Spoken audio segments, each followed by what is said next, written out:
السلام عليكم. اليوم راح اسوي لكم روتين بسيط للاكل الصحي، واللي هو مثل ما تشوفون. طبعا هنا ملعقة زيت الزيتون، اخذت قطعتين من التوست، بنات التوست الاسمر. شوفوا هذا التوست الاسمر بهاي الطريقة. طبعا انت راح تكتفين بالكمية هاي. بعد ما قطعتها بهاي الطريقة خليتها بالدهن. طبعا شوحتها من صفحتين وخليت بيضتين، خليت عليها ملح.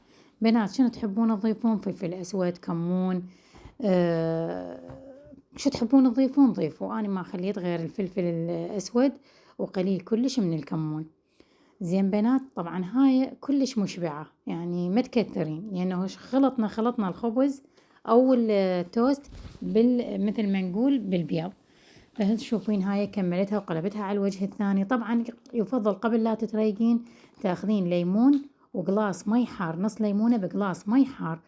طبعا هاي راح تساعدك هواية هواية على إذا أنت تتبعين نظام صحي، كلش صحي الليمون والمي.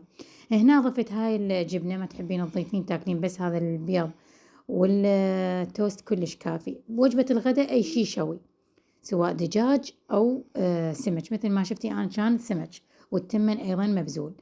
بين العصر والعشاء إذا تحبين تاخذين، أنا أخذت هاي الرمانة وياها 3 ملاعق بدون أي إضافات من الزبادي، بدون أي إضافات.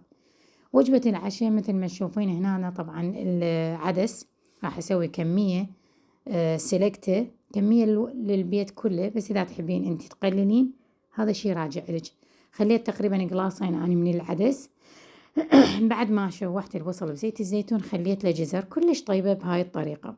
تريد تضيفين شوفان، تريد تضيفين ما تضيفين الشوفان، هذا الشي راجع لك. أنا ما أضيف الشوفان بس مرات أضيفه. هنا خليت الفلفل البارد همات، مكعب الماجي، فلفل الأسود والكركم. أي إضافة ثانية تحبين تضيفيها هاي ترجع لك.